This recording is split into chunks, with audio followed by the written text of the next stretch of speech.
ನಮಸ್ಕಾರ. ಕಚಗುಳಿ ಮಾನವರಿಗೆ ಮಾತ್ರ ಸೀಮಿತವೇ. ಚಿಕ್ಕವರಿರಬೇಕಾದ್ರೆ ಕಚಗುಳಿ ಇಡ್ಸ್ಕೊಂಡು ನಕ್ಕು ನಲಿಯದ ಮನುಷ್ಯ ಇಲ್ವೇನೋ ಅಂತ ಅನಿಸುತ್ತೆ. ಮನುಷ್ಯನ ನಗು ಭಾಷೆಗಿಂತಲೂ ಹಳೆಯದಿರಬಹುದು ಎನ್ನುವ ವೈಜ್ಞಾನಿಕ ಪ್ರಶ್ನೆ ನಮ್ಮ ಮುಂದೆ ಐತೆ. ನಾವು ಮಾತನಾಡಬೇಕಾದ್ರೆ ನಗೆ ಚಟಕಿಗಳಿದಾಗ, ಹಾಸ್ಯ ಪ್ರಸಂಗಗಳನ್ನ ನೋಡಿದಾಗ ಅಥವಾ ಸಂತೋಷದ ಕ್ಷಣಗಳಲ್ಲಿ ನಾವು ನಗ್ತೀವಿ. ಆದರೆ ನಗುವಿನ ಅತ್ಯಂತ ವಿಚಿತ್ರ ರೂಪ ಅಂತ ಹೇಳಿದ್ರೆ ಕಚಗುಳಿ ಕೊಟ್ಟಾಗ ಉಂಟಾಗ್ತಕ್ಕಂಥ ನಗು. ಆ ನಗುವನ್ನು ನಿಯಂತ್ರಿಸೋದಕ್ಕೆ ಸಾಧ್ಯ ಇಲ್ಲ. ಅದು ಸಹಜವಾಗಿ ಹೊರಹೊಮ್ಮುತ್ತದೆ. ಸೋಜಿಗದ ಸಂಗತಿ ಏನಂತ ಹೇಳಿದ್ರೆ, ಇದೇ ರೀತಿ ಪ್ರತಿಕ್ರಿಯೆಯನ್ನು ಚಿಂಪಾಂಜಿ, ಬೊನೋಬೋ, ಗೋರಿಲ್ಲ ಮತ್ತು ಒರಾಂಗುಟಾನ್ ಮುಂತಾದಂಥ ಮಹಾವಾನರಗಳಲ್ಲಿ, ಕಪಿಗಳಲ್ಲಿ ಅಂದರೆ ಏಪ್ಸ್ಗಳಲ್ಲಿ ಕೂಡ ಕಂಡು ಬರ್ತೈತೆ. ಅವುಗಳು ಕೂಡ ಕಚಗುಳಿ ಕೊಟ್ಟಾಗ ಊ ಹಾ ಅಂತ ಕೇಳಿಸ್ತಕ್ಕಂಥ ಧ್ವನಿಗಳನ್ನು ಹೊರಡ್ತವೆ. ಇತ್ತೀಚಿನ ಜೀವ ವಿಕಾಸ ವಿಜ್ಞಾನದಲ್ಲಿ ಮತ್ತು ನರವಿಜ್ಞಾನದ ಅಧ್ಯಯನಗಳ ಮೂಲಕ ಈ ನಗುವಿನ ಹಿಂದಿರತಕ್ಕಂಥ ಕಥೆಯನ್ನು, ರಹಸ್ಯವನ್ನು ಹೊಸ ಬೆಳಕಿನಲ್ಲಿ ತೋರಿಸ್ಕೊಟ್ಟಿದ್ದಾವೆ. ಮನುಷ್ಯನ ನಗು ಕೇವಲ ಸಂಸ್ಕೃತಿಯ ಫಲ ಅಲ್ಲ. ಅದು ಕೋಟ್ಯಂತರ ವರ್ಷಗಳ ಹಿಂದೆ ನಮ್ಮ ಮತ್ತು ಮಹಾಕಪಿಗಳ, ಮಹಾವಾನರ ಅಂದರೆ ಏಪ್ಗಳ ಸಾಮಾನ್ಯ ಪೂರ್ವಜರಲ್ಲಿ ಹುಟ್ಟುಕೊಂಡಂಥ ಜೈವ ವೈಜ್ಞಾನಿಕ ಲಕ್ಷಣದ ಮುಂದುವರಿಕೆ ಆಗುತ್ತೆ. ಇವತ್ತು ಮನುಷ್ಯ ನಗೋದಕ್ಕೆ ಹಾಸ್ಯ, ವ್ಯಂಗ್ಯ, ಸಾಮಾಜಿಕ ಸಂದರ್ಭಗಳು ಅಥವಾ ಭಾಷೆಯ ಬಳಕೆ, ಆಟ ಕಾರಣ ಆಗ್ಬೋದು. ಆದರೆ ಕಚಗುಳಿಯಿಂದ ಉಂಟಾಗ್ತಕ್ಕಂಥ ನಗು ಇದು ಸಂಪೂರ್ಣವಾಗಿ ಬೇರೆ. ಇದು ಆಲೋಚಿಸಿ ಮಾಡ್ತಕ್ಕಂಥ ಪ್ರತಿಕ್ರಿಯೆ ಅಲ್ಲ. ಮೆದುಳಿನ ಆಳದಲ್ಲಿರ್ತಕ್ಕಂಥ ಬಹಳ ಪುರಾತನ ನರಜಾಲಗಳಿಂದ ನಿಯಂತ್ರಿಸಲ್ಪಡುವ ಸ್ವಯಂಚಾಲಿತವಾದಂಥ ಪ್ರತಿಕ್ರಿಯೆ ಇದು. ಮಕ್ಕಳು ಮಾತನಾಡೋದಕ್ಕೆ ಕಲಿಯೋದಕ್ಕೆ ಮೊದಲೇ ನಗ್ತವೆ. 2-3 ತಿಂಗಳ ಮಗು ಕೂಡ ತಾಯಿಯ ಮುಖ ನೋಡಿ ನಗ್ತದೆ. ಸ್ವಲ್ಪ ದೊಡ್ಡದಾದ ಮೇಲೆ ಹೊಟ್ಟೆ ಅಥವಾ ಕಾಲಿನ ಅಡಿಭಾಗವನ್ನು ಕೆಣಕಿದ್ರೆ, ಕಚಗುಳಿ ಇಟ್ಟರೆ ಮಗು ಜೋರಾಗಿ ನಗ್ತದೆ. ಅಂದರೆ ನಗುವಿಗೆ ಭಾಷೆಯ ಅಗತ್ಯ ಇಲ್ಲ. ವಾನರಗಳಲ್ಲಿ, ಮಹಾಕಪಿಗಳಲ್ಲಿ ಅಂದರೆ ಏಪ್ಸ್ಗಳಲ್ಲಿ ಕೂಡ ಇದೇ ಪರಿಸ್ಥಿತಿ. ಸಂಶೋಧಕರು ಚಿಂಪಾಂಜಿಗಳ ಮರಿಗಳಿಗೆ ಕಚಗುಳಿ ಇಟ್ಟಾಗ ಅವು ಉಸಿರೆಳೆಯುವ ಮತ್ತು ಬಿಡುವ ನಡುವಿನ ಕ್ಷಣಗಳಲ್ಲಿ ಸಣ್ಣ ಸಣ್ಣ ರೀತಿಯಲ್ಲಿ ಆಹಾ ಅಥವಾ ಉಹು ಅನ್ನುವ ನಗೆಯ ರೀತಿಯ ಧ್ವನಿಗಳನ್ನ ಹೊರಡಿಸ್ತವೆ. ಮನುಷ್ಯರಂತೆ ಸ್ಪಷ್ಟವಾದ ನಗುವನ್ನು ಅವು ಸೂಚಿಸದೇ ಇದ್ರೂ ಕೂಡ ಅವುಗಳ ಹೊರಡಿಸ್ತಕ್ಕಂಥ ಸದ್ದಿನ ಮೂಲ ಲಯ ಮತ್ತು ಭಾವ ಮನುಷ್ಯರ ನಗುವಿನಂತೆಯೇ ಇರುತ್ತೆ. ಕಚಗುಳಿ ಏಕೆ ನಗಿಸ್ತದೆ ಅನ್ನೋದಕ್ಕೆ ಕಾರಣಗಳನ್ನ ವಿಜ್ಞಾನಿಗಳು ಹುಡುಕೋದಕ್ಕೆ ಪ್ರಾರಂಭ ಮಾಡಿದ್ದಾರೆ. ಕಚಗುಳಿ ಒಂದೇ ರೀತಿಯಲ್ಲಿ ಇಲ್ಲ. ನರವೈಜ್ಞಾನಿಕ ದೃಷ್ಟಿನಲ್ಲಿ ಸಾಮಾನ್ಯವಾಗಿ ಅದು 2 ರೀತಿಯಲ್ಲಿ ವಿಂಗಡಿಗೊಳ್ಳುತ್ತದೆ. ಮೊದಲನೆಯದು ಹಗುರವಾದಂಥ ಸ್ಪರ್ಶ. ಉದಾಹರಣೆಗೆ ರೆಕ್ಕೆಯಿಂದ ಅಥವಾ ಹುಲ್ಲಿನ ತುದಿಯಿಂದ ಚರ್ಮವನ್ನು ಸವರಿದಾಗ ಆಗ್ತಕ್ಕಂಥ ಕಚಗುಳಿ. ಎರಡನೆಯದು ತೀವ್ರವಾದಂಥ ಕೆಣಕುವಿಕೆ. ಕಂಕುಳು, ಹೊಟ್ಟೆಯ ಬದಿಗಳು, ಕುತ್ತಿ ಅಥವಾ ಪಾದತಳವನ್ನು ಬೆರಳುಗಳಿಂದ ಮತ್ತೆ ಮತ್ತೆ ಕಚಗುಳಿ ಇಟ್ಟಾಗ ಉಂಟಾಗ್ತಕ್ಕಂಥ ನಿಯಂತ್ರಣಕ್ಕೆ ದಕ್ಕದೇ ಇರುವಂಥ ನಗು. ಈ ಎರಡನೆಯ ವಿಧವೇ ಮನುಷ್ಯರು ಮತ್ತು ವಾನರರಲ್ಲಿ ಸಮಾನವಾಗಿ ಕಂಡುಬರ್ತದೆ. ವಿಜ್ಞಾನಿಗಳ ಪ್ರಕಾರ ಈ ಕಚಗುಳಿಯ ನಗು ಕೇವಲ ಒಂದು ಕಾಕತಾಳೀಯ ಘಟನೆ ಅಲ್ಲ. ಇದು ಮನುಷ್ಯರು ಮತ್ತು ವಾನರರ ನಡುವೆ ಇರತಕ್ಕಂಥ ಆಳವಾದ ವಿಕಾಸದ ಬಾಂಧವ್ಯವನ್ನು ಎತ್ತಿ ತೋರಿಸ್ತದೆ. ಜೈವಿಕ ವಿಕಾಸದ ದೃಷ್ಟಿಯಿಂದ ನೋಡಿದ್ದೇ ಆದರೆ ಮನುಷ್ಯರು ಮತ್ತು ವಾನರರು ಸುಮಾರು 30ರಿಂದ 60 ಲಕ್ಷ ವರ್ಷಗಳ ಹಿಂದೆ ಒಂದೇ ಪೂರ್ವಜರಿಂದ ವಿಕಾಸಗೊಂಡು.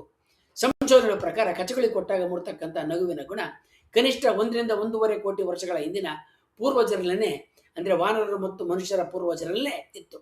ಚಿಂಪಾಂಜಿಗಳು ಮತ್ತು ಗೊರಿಲ್ಲಗಳು ನಗಬೇಕಾದ್ರೆ ಹೊರ ಆಗ್ತಕ್ಕಂಥ ಧ್ವನಿ, ಸದ್ದು ಮನುಷ್ಯರ ನಗುವಿನ ಧ್ವನಿಗೆ, ಸದ್ದಿಗೆ ಅತ್ಯಂತ ಸಮೀಪದಲ್ಲಿ ಇರ್ತದೆ. ಅವು ಉಸಿರು ತೆಗೆದುಕೊಳ್ಬೇಕಾದ್ರೆ ವಾನರರು ಮತ್ತೆ ಬಿಡಬೇಕಾದ್ರೆ 2 ಸಂದರ್ಭದಲ್ಲೂ ಕೂಡ ನಗುತ್ತವೆ. ಇತ್ತೀಚಿನ ಅಧ್ಯಯನಗಳಲ್ಲಿ ವಿಜ್ಞಾನಿಗಳು ಮನುಷ್ಯರು ಮತ್ತು ವಾನರರ ಕಚಗುಳಿಯ ನಗುವಿನ ಧ್ವನಿಗಳನ್ನ ಗಣಕದ ವಿಶ್ಲೇಷಣೆಗೆ ಒಳಪಡಿಸಿದ್ದಾರೆ. ಧ್ವನಿಯ ಅವಧಿ, ಉಸಿರಾಟದ ಲಯ, ಆವರ್ತನೆ, ಮರುಕಳಿಕೆ ಮತ್ತು ಶಬ್ದ ವಿನ್ಯಾಸಗಳನ್ನ ಹೋಲಿಕೆ ಮಾಡಿದಾಗ ಹಲವು ಪ್ರಭೇದಗಳ ನಡುವೆ ವ್ಯತ್ಯಾಸಗಳಿದ್ದರೂ ಕೂಡ ಅವೆಲ್ಲವುಗಳ ಮೂಲ ಮಾದರಿ ಪರಸ್ಪರ ಸಂಬಂಧ ಹೊಂದಿದೆ ಅನ್ನೋದು ಸ್ಪಷ್ಟವಾಗಿ ಗೊತ್ತಾಗುತ್ತೆ. ಈ ಹೋಲಿಕೆಗಳು ಜೀವಿಗಳ ವಿಕಾಸದ ವೃಕ್ಷದ ಜೊತೆಗೆ ಹೇಗೆ ವಿಕಾಸಗೊಂಡು ಅಂತ ತೋರಿಸ್ತಕ್ಕಂಥ ವೃಕ್ಷದ ಜೊತೆಗೆ ಗಮನಾರ್ಹವಾಗಿ ಹೊಂದಾಣಿಕೆ ಆಗ್ತವೆ. ಅಂದರೆ ಹತ್ತಿರ ಸಂಬಂಧ ಹೊಂದಿರತಕ್ಕಂಥ ಪ್ರಭೇದಗಳ ನಗು ಕೂಡ ಪರಸ್ಪರ ಹೆಚ್ಚು ಹೋಲ್ತಾ ಇರ್ತದೆ ಮತ್ತು ಸನಿಹದಲ್ಲಿರ್ತದೆ. ಇದು ನಗು ಕೂಡ ಒಂದು ವಿಕಾಸದ ಜೀವ ಸೂಚನೆ ಅಂತಕ್ಕಂಥ ಪರಿಕಲ್ಪನೆಗೆ ಭಾರಿ ಪ್ರಬಲವಾದಂಥ ಬೆಂಬಲವನ್ನು ಒದಗಿಸುತ್ತೆ. ಕಚಗುಳಿ ಕೊಟ್ಟಾಗ ಮೆದುಳಿನ ಸೊಮೋಟೋ ಸೆನ್ಸರಿ ಕಾರ್ಟೆಕ್ಸು, ಹೈಪೋಥೆಲಮಸ್ಸು ಮತ್ತು ಪೆರಿಯಾಕ್ಟಲ್ ಗ್ರೇ ಮೊದಲಾದಂಥ ನರಕೇಂದ್ರಗಳು ಸಕ್ರಿಯ ಆಗ್ತವೆ. ಇವು ಭಾವನೆ, ದೇಹದ ರಕ್ಷಣೆ ಮತ್ತು ಸಾಮಾಜಿಕ ಪ್ರತಿಕ್ರಿಯೆಗಳಿಗೆ ಸಂಬಂಧಿಸಿದಂಥ ಭಾಗಗಳಾಗಿದ್ದಾವೆ. ಹೀಗಾಗಿ ಕಚಗುಳಿ ಇಟ್ಟಾಗ ಉಂಟಾಗ್ತಕ್ಕಂಥ ನಗು ಕೇವಲ ಹಾಸ್ಯದ ಪರಿಣಾಮ ಅಲ್ಲ, ಅದು ಮೆದುಳಿನ ಆಳದ ಪ್ರತಿಕ್ರಿಯೆ ಆಗುತ್ತೆ. ಒಂದು ಕುತೂಹಲಕಾರಿ ಸಂಗತಿ ಅಂತ ಹೇಳಿದ್ರೆ, ನಮಗೆ ನಾವು ಕಚಗುಳಿ ಕೊಟ್ಕೊಂಡು ನಗೋದು ಸಾಧ್ಯ ಇಲ್ಲ. ಇದಕ್ಕೆ ಕಾರಣ ಏನಂತ ಹೇಳಿದ್ರೆ, ಮೆದುಳಿನ ಮುಂಭಾಗದಲ್ಲಿರ್ತಕ್ಕಂಥ ಸೆರೆಬೆಲ್ಲಮು ಮತ್ತು ಚಲನೆಯನ್ನು ನಿಯಂತ್ರಣ ಮಾಡ್ತಕ್ಕಂಥ ನರ ವ್ಯವಸ್ಥೆ ನಾವು ಕೈಯನ್ನು ಚಲಿಸ್ತಕ್ಕಂಥ ಮೊದಲೇ ಅದು ಯಾವ ಸ್ಪರ್ಶವನ್ನು ಉಂಟು ಮಾಡೋದಕ್ಕೆ ಹೋಗ್ತಾ ಇದೆ ಅನ್ನೋದನ್ನು ಮೆದುಳು ಊಹಿಸಿಬಿಡ್ತೈತೆ. ಹೀಗಾಗಿ ಆ ಸ್ಪರ್ಶ ಹೊಸದಾಗಿ ಅನಿರೀಕ್ಷಿತವಾಗಿ ಮೆದುಳಿಗೆ ತೋರೋದಿಲ್ಲ. ಆದರೆ ಮತ್ತೊಬ್ಬ ವ್ಯಕ್ತಿ ಯಾವಾಗ, ಎಲ್ಲಿ, ಎಷ್ಟು ಬಲದಿಂದ ಕಚಗುಳಿಡ್ತಾನೆ ಅನ್ನೋದನ್ನು ಮೆದುಳುಗೆ ಮುಂಚಿತವಾಗಿ ತಿಳಿಯೋದಕ್ಕಾಗೋದಿಲ್ಲ.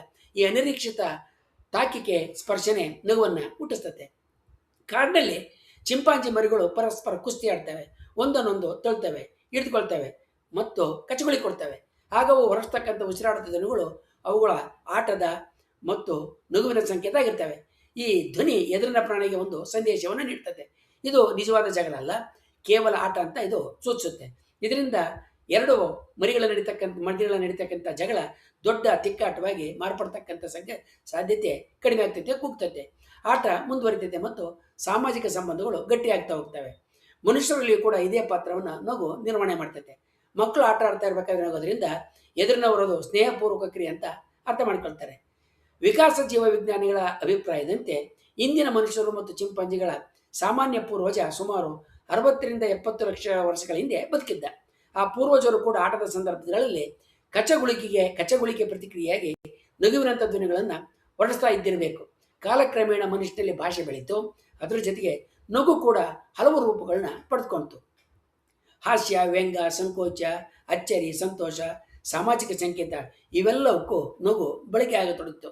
ಆದರೆ ಕಚಗುಳಿಯಿಂದ ಉಂಟಾಗ್ತಕ್ಕಂಥ ಮೂಲ ನಗು ಮಾತ್ರ ಆ ಪುರಾತನ ಪರಂಪರೆಯನ್ನು ಇಂದಿಗೂ ಉಳಿಸ್ಕೊಂಡು ಮನುಷ್ಯರಂತೆ ವಾನರಗಳಲ್ಲೂ ಕೂಡ ಗಟ್ಟಿಯಾಗಿ ನೆಲೆಗೊಂಡತೆ. ಕಚಗುಳಿ ಇಟ್ಟಾಗ ನಗ್ತಕ್ಕಂಥ ವ್ಯಕ್ತಿ ನಿಜವಾಗ್ಲೂ ಯಾವಾಗಲೂ ಆನಂದಿಸ್ತಾನೆ ಅಂತ ಹೇಳೋಕ್ಕಾಗೋದಿಲ್ಲ. ಅನೇಕ ಬಾರಿ ಆತನಿಗೆ ಆಕೆಗೆ ಅದು ಅಸಹ್ಯಕರ ಆಗಿರ್ಬೋದು ಅಥವಾ ನಿಲ್ಲಿಸಬೇಕು ಅಂತ ಭಾಸ ಆಗ್ಬೋದು. ಆದರೂ ಕೂಡ ಆತ ನಗ್ತಲೇ ಇರ್ತಾನೆ. ಇದರಿಂದ ನಗು ಯಾವಾಗಲೂ ಸಂತೋಷ ಸೂಚಕ ಅಲ್ಲ. ಕಚಗುಳಿಯ ನಗು ಯಾವಾಗಲೂ ಸಂತೋಷದ ಸೂಚಕ ಅಲ್ಲ ಅನ್ನೋದು ಸ್ಪಷ್ಟ ಆಗ್ತದೆ. ಅದು ಕೆಲವು ಸಲ ಮೆದುಳಿನ ಸ್ವಯಂಚಾಲಿತ ಪ್ರತಿಕ್ರಿಯೆ ಕೂಡ ಆಗಿರ್ಬೋದು. ಆದ್ದರಿಂದ ಮಕ್ಕಳನ್ನ ಅವರ ಇಚ್ಛೆಗೆ ವಿರುದ್ಧವಾಗಿ ಕಚಗುಳಿ ಇಟ್ಟು ನಗಿಸೋದು ತಪ್ಪು. ಅವರು ನಗ್ತಾ ಇದ್ರು ಕೂಡ ಅದು ಅವರಿಗೆ ಆನಂದ ಸೂಚಕ ಆನಂದವನ್ನು ತರದೇ ಇರ್ಬೋದು. ಮಗು ಕಚಗುಳಿಗೆ ಆಹಾಹಾ ಅಂತ ನಕ್ಕಾಗ ಅಥವಾ ಕಾಡಿನ ಚಿಂಪಾಂಜಿ ಮರಿ ಹಾ ಅಂತಕ್ಕಂಥ ಉಸಿರಾಟದ ಧ್ವನಿಗಳ ಜೊತೆಗೆ ಆಟ ಆಡಿದಾಗ ನಾವು ಎರಡು ಬೇರೆ ಬೇರೆ ಜೀವಿಗಳನ್ನ ನೋಡ್ತಾ ಇಲ್ಲ, ಕೋಟ್ಯಂತರ ವರ್ಷಗಳಿಂದ ಸಾಗಿ ಬಂದ ಒಂದು ಸಾಮಾನ್ಯ ವಿಕಾಸದ ಪರಂಪರೆಯ ಪ್ರತಿಧ್ವನಿಯನ್ನು ಕೇಳ್ತಾ ಇರ್ತೀವಿ. ಭಾಷೆಗಳು ಬದಲಾಗಿದ್ದಾವೆ, ಸಂಸ್ಕೃತಿಗಳು ರೂಪುಗೊಂಡಿದ್ದಾವೆ, ನಾಗರಿಕಗಳು ಹುಟ್ಟಿದ್ದಾವೆ. ಆದರೆ ಕಚಗುಳಿಯಿಂದ ಹೊರಹೊಮ್ಮತಕ್ಕಂಥ ಸಹಜ ನಗು ಮಾತ್ರ ಎಲ್ಲ ಮಾನವರೊಳಗಡೆ ಒಂದೇ ರೀತಿಯಲ್ಲಿ ಸಹಜವಾಗಿ ಜೀವಂತವಾಗೈತೆ. ಅದು ನಮ್ಮ ದೈನಂದಿನ ಬದುಕಿನ ಸಾಮಾನ್ಯ ಕ್ಷಣದಲ್ಲಿ ಅಡಗಿರ್ತಕ್ಕಂಥ ಮಾನವ ಮತ್ತು ವಾನರರ ಸಾಮಾನ್ಯ ಪೂರ್ವಜರ ನೆನಪನ್ನು ಉಳಿಸ್ಕೊಂಡಿರ್ತಕ್ಕಂಥ ಜೀವಂತ ಪುರಾವೆ ಮತ್ತು ಸಾಕ್ಷಿಯಾಗೈತೆ. ವಿಕಾಸದ ಹಂತದಲ್ಲಿ ಮನುಷ್ಯ ಇಂತಹ ಹತ್ತಾರು ಜೈವಿಕ ಪ್ರತಿಕ್ರಿಯೆಗಳನ್ನ ಉಳಿಸ್ಕೊಂಡು ಬಂದಿದ್ದಾನೆ. ಅಂತಹ ಇತರ ಜೈವಿಕ ಪ್ರತಿಕ್ರಿಯೆಗಳ ಕುರಿತಾಗಿ ಮುಂದಿನ ಇನ್ನೊಂದು ವಿಡಿಯೋದಲ್ಲಿ ತಿಳ್ಕೊಳ್ಳೋಣ. ವಂದನೆಗಳೊಂದಿಗೆ.